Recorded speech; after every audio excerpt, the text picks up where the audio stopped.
ನಿಮ್ಮ ಗ್ರಾಮದ ರೆಸ್ಪಾನ್ಸ್ ಇದೆ ಸರ್? ನಮ್ಮ ಗ್ರಾಮ ಮೂಲತಃ JDS ಪಕ್ಷದ ಭದ್ರಕೋಟೆ ಅಂತ ಹೇಳಿದ್ರೆ ತಪ್ಪಾಗಲಾರ್ದು.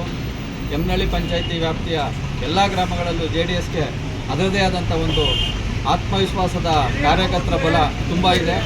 ಹಾಗಾಗಿ ಈ ಬಾರಿ ಯಮನಹಳ್ಳಿ ಗ್ರಾಮ ಪಂಚಾಯಿತಿ ವ್ಯಾಪ್ತಿನಲ್ಲಿ ಕುಮಾರಸ್ವಾಮಿ ಅವರಿಗೆ ಅದ್ಭುತವಾದ ಒಂದು ಬಹುಮತವನ್ನು ನೀಡೋದ್ರ ಮೂಲಕ ಅವ್ರನ್ನ ಮಂಡ್ಯದಿಂದ ಲೋಕಸಭೆಗೆ ಚುನಾಯಿತ ಪ್ರತಿನಿಧಿಯಾಗಿ ಕಳಿಸುವಂಥದ್ದು ಆ ಸೂರ್ಯ ಚಂದ್ರರಿರ್ತಕ್ಕಂಥ ರೀತಿ ಭಾಳ ಸತ್ಯವಾದಂಥ ವಿಚಾರ.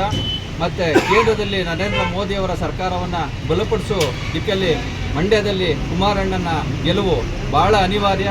ಮತ್ತು ನಮ್ಮ ಮಂಡ್ಯದ ರೈತಾಪಿ ವರ್ಗದ ಕೃಷಿಕರ ಬದುಕು ಹಸನಾಗಬೇಕಾದ್ರೆ ಮಂಡ್ಯ ಜಿಲ್ಲೆಯಿಂದ ಲೋಕಸಭೆಗೆ ಕುಮಾರಸ್ವಾಮಿ ಅವರು ಹೋಗಲೇಬೇಕಾದಂಥದ್ದು ಅನಿವಾರ್ಯವಾಗಿದೆ.